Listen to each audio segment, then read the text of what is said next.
Welcome into Steelers Talk, Yinzers. Today we have a full slate of Steelers rumors to cover. There is a report that a cornerback on the Steelers roster is about to get cut. I'll review who that is in just a second. Todd McShay revealed his latest NFL mock draft. I'll be reacting to that. Bud Dupree has been cut by the Titans. Should the Steelers bring him back? I will give you my answer. Taylor Lewan includes the Steelers on his list of teams that he would like to join in free agency. And then there is a big Lamar Jackson update that we have for you here on the show. You're not going to want to miss that, so stick around for that. Let's get into today's show.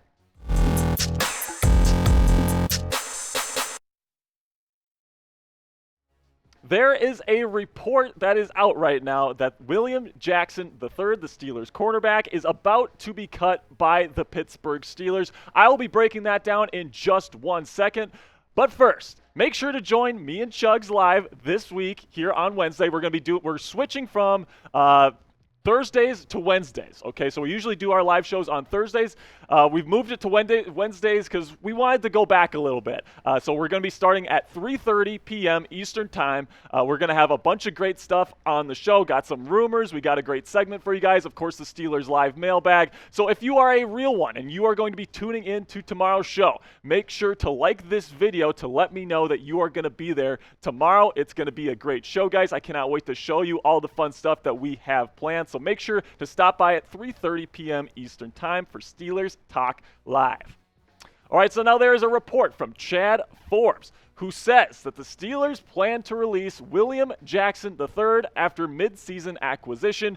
He is due $12.188 million in cash and cap in 2023. Now, we expected this, guys. William Jackson III, somebody that didn't play at all in 2022 after Omar Khan made the move to trade for him at the 2022 NFL trade deadline. And plain and simply, he's not worth the cap hit that he would take on if he was on the Steelers roster next season. You don't pay a guy $12 million plus to be an okay starter, which is what he's been the last couple of years. You pay that kind of money for someone like a Cam Sutton that's proven his worth to the team. William Jackson III simply hasn't done that. Therefore, it makes a ton of sense why the Steelers will cut him. It's not official yet. I want to make that absolutely clear, but it does seem like the Steelers are on the cusp of cutting him. We will let you know when the news officially breaks. But first here, coming up, I'm going to be telling you, or I'm going to be reacting to Todd McShay's latest NFL mock draft just dropped this morning. He had a very interesting pick for the Steelers at number 17. But first, I want to tell you about the new channel that we have here at Chat Sports. It's called NFL Draft by Chat Sports. And it's really a cool channel because if you love the NFL Draft like I do, you can't get enough NFL Draft content.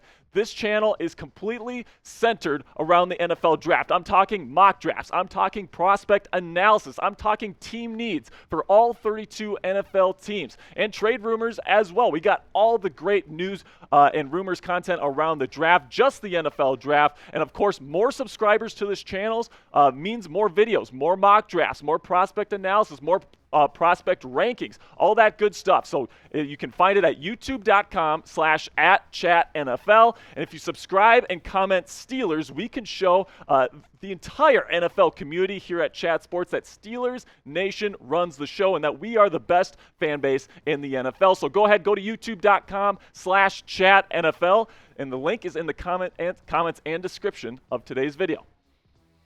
All right, so now Todd McShay just dropped his latest NFL mock draft for 2023, and he had a very interesting pick for the Steelers at number 17. And with the 17th overall pick in the 2023 NFL Draft, he has the Steelers taking Emmanuel Forbes, cornerback from Mississippi State. Now, I've talked about this guy quite a bit on the show. He's a really good player, 87.2 PFF grade last season, which was good for 17th in the country. He was tied for 3rd in interceptions in the country last year with 6. He's got great speed. He ran a 4.35 at the NFL Combine last weekend. He's got great coverage instincts both in man and zone. This guy is a baller, but his big weakness, guys, is that he is incredibly light. At 6 foot tall, he's only 166 pounds. Guys, that's what I weigh, all right? He weighs the same as me, and I'm on YouTube talking about football, and he's trying to be an NFL corner, trying to be a lockdown corner in the NFL. This is what Todd McShay had to say about the pick. He goes on to say here, Forbes is flying up my draft board just like he flew up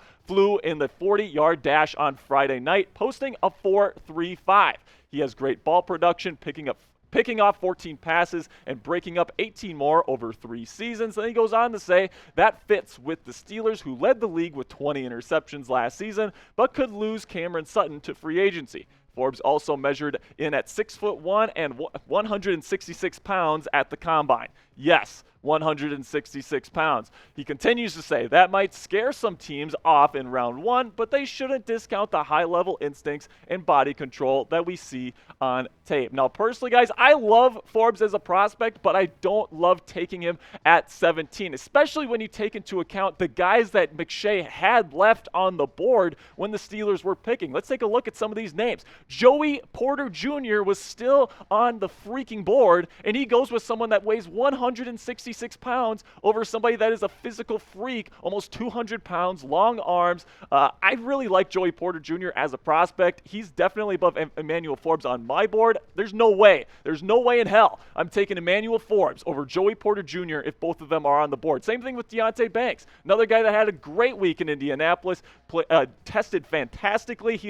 He is much, much better of a physical prospect than Emmanuel Forbes, in my opinion. I would take Banks over Forbes. And then, of course, Jordan Addison, Anton Harrison, and Kalijah Cansey are guys that we've talked about on the show as potential first-round draft prospects. And, I would probably take all 3 of those guys before I would take Emmanuel Forbes. Now, Forbes is a really good round 2, day 2 pick here, in my opinion. I think that if you can get him in round 2, I think that's an incredible value. But picking him at number 17 over guys like Joey Porter Jr. and Deonte Banks, who in my opinion are better prospects at the same position, I think that this is a massive reach by McShay. But let me know in the comments section what you think. Grade Todd McShay's mock draft pick here of Emmanuel Forbes to the Steelers at number 17. A, B, C, D, or F? Let me know in the comments section right now. For me, I'm going to go with a C-. I like Forbes as a prospect. I think he's a great fit for the Steelers because they have a great pass rush. He's somebody that is a pick artist. He just creates turnovers. He creates havoc. I think he'd be a great fit for the Steelers in round 2.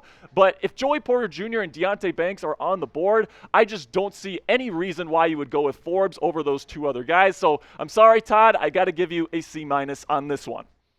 Now let's talk a little bit about Bud Dupree, the former Steelers edge rusher who is now back on the market. And now let's talk a little bit about if the Steelers should bring him back. Now, over the last couple of years, he went to Tennessee. He's been hurt a lot, and the production just simply has not been there. He was hurt last year, played 11 games, played hurt for most of the season. And, the question is, should the Steelers consider bringing him back? And will Bud Dupree take a lower level contract to be kind of like a rotational piece? You take a look at his grade last year, the production's just not there, plain simply. He was the 90th highest graded edge rusher in the National Football League last year. That's just not going to get it done, guys, especially as a starter. So I think he's going to go somewhere as a rotational piece. So as long as he's not asking for too much, right? Over his last couple of free agency trips, he's asked for quite a bit of money, and this time around, that can't be the case if the Steelers want to bring him back. Anything more than $5 million per season is going to be too rich for me. I think that he's somebody that if you can bring him in at maybe a $3 million deal, maybe a $4 million deal, he can fit in well with what the Steelers already have. He knows Mike Tomlin's system. He can come in, and we know that he can be productive in this system here in Pittsburgh. You got TJ Watt and Alex Highsmith. Those guys are probably going to be your starters for the 2023 season unless they trade Alex Highsmith, which is extremely unlikely. Then you can bring in they brought in someone like a Quincy Roche. Maybe he can turn into a rotational piece. But at the end of the day, guys, if you get a guy like Bud Dupree, he can come in, he can be that pass rushing specialist. He doesn't have to play every single down. Somebody that is going to be a good pass rusher for you. If you can get him for a good price, I don't see a single reason why the Steelers shouldn't go get Bud Dupree. You take a look at his last season in Pittsburgh. Pretty darn good. Again, he's dealing with injuries. He's been hurt literally the last 3 years. He has dealt with injuries. But even when he was hurt, right, he had some pretty nice production. 8 sacks in 11 games. That's not bad whatsoever. 2 forced fumbles, right? 8 tackles for loss. These are the kinds of numbers that I can definitely live with somebody that's going to be a rotational pass rusher on third down, someone that's going to be someone that's a rotational piece, someone that's coming in fresh, somebody that doesn't get tired during the game, someone that later in the game, you're up by 6 points and you need to get a big sack. This guy is going to be fresh. He can come in for either Alex Highsmith or TJ Watt and get a big sack in the fourth quarter, and I think that he could be a great rotational piece that can help the Steelers win football games, again, if he's not asking for too much money. So let me know in the comment section right now, would you bring back Bud Dupree to the black and gold? Type Y if you think yes, or type N if you would not. Personally, I think I would. I think that he's a good player. I think that when healthy, he can be a really productive pass rusher. I think he's very talented, very explosive. I would bring him back if it's for the right price. Now let's talk a little bit about Taylor Lewan. We've talked a lot about Lewan here on the channel this offseason.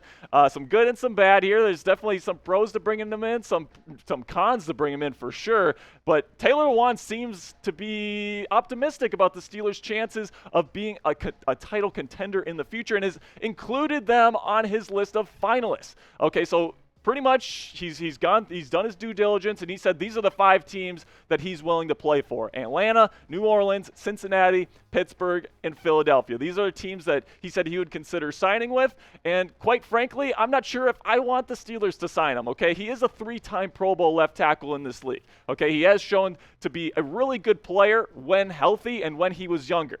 But the last 3 years, 2 ACL tears for somebody that's now 31 years old, and he is asking for quite a bit of money right now, guys. He's asking for an 8-figure cap hit and contract on a prove it type deal. This is not the type of contract that I want to pay for somebody that, in my opinion, might not even be better than Dan Moore Jr. I mean, paying $11 million, he was talking on his podcast that he wants somewhere in between $10 and $12 million. That's not something I'm willing to pay for a guy like Taylor Lewan that's had the injuries that he's had. He's 31 years old, all these different things. Even when he was healthy last year, he didn't look that good. And honestly, if I'm being completely honest here, I want him to go to the Cincinnati Bengals. All right, I want him to go to a rival because I don't think he's going to be very good next year. And I want TJ Watt, somebody that despises this dude. Taylor Lewan has spit in the face of TJ Watt. He has kneed him in the balls. I mean, this guy has absolutely disrespected TJ Watt his entire career. So there'd be nothing that I would love to see more than Taylor Lewan absolutely get embarrassed by TJ Watt when he plays the Steelers twice a year. I would love to see that personally. But let me know in the comments section what you would do with Taylor Lewan this offseason. Should the Steelers sign him? Type hell yes in all caps or hell no in all caps. I cannot wait to see the comments and your guys' thoughts on this particular issue. And final topic here, let's talk a little bit about Lamar Jackson. Now, this is a Steelers show. We talk about Steelers stuff, but hey, AFC North, some big news items, it's going to affect the Steelers. And Lamar Jackson right now, it's looking like that he is probably on his way out of Baltimore. The Ravens are expected to use the non-exclusive franchise tag on Jackson before the tag deadline today. So, I mean, what does that mean? The non-exclusive tag means that another team can sign Lamar Jackson and the Ravens would get 2 first-round picks. And if you're a team like Atlanta, if you're a team like maybe even the Washington Commanders, and you need a quarterback, signing a guy like Lamar Jackson and only having to give up 2 first-round picks, that sounds like a pretty good deal to me. So it's looking like Lamar Jackson probably won't be a Baltimore Raven next season, which of course is good news for the Pittsburgh Steelers. But Lamar's been pretty bad against the Steelers in his career, so I know I'm going to get some people in the comments saying he should stay because the Steelers are good against him. Although true, Baltimore is much, much, much better with Lamar Jackson on the field. And without him, that organization is going to be in trouble. And I am so happy that the stupid Ratbirds are just crapping the bed here. I mean, come on. I mean, in my opinion, there's no more of a no-brainer decision than to pay Lamar Jackson. In my opinion, he's one of the most underrated pocket quarterbacks in the National Football League. He's a dynamic runner. I mean, you look at that roster, he has carried that offense for years. Now, to not give him what he wants in contract negotiations, I think is a big mistake from the Baltimore Ravens. And if you hate the Baltimore Ravens, if you think they're making a mistake and you want to laugh at these clowns, type FBAL in the comments section if you hate those dreaded Ratbirds. I know I certainly hate those guys, but again, guys, that's going to end the show. All right, we're going to end the show here. Join us live tomorrow. Join me and Chugs. We got a bunch of great stuff slated for you guys. 3:30 Eastern time, a bit of a later time, so you guys so more of you guys can make the show. I really appreciate you, Steeler Nation. We will see you guys tomorrow. Peace.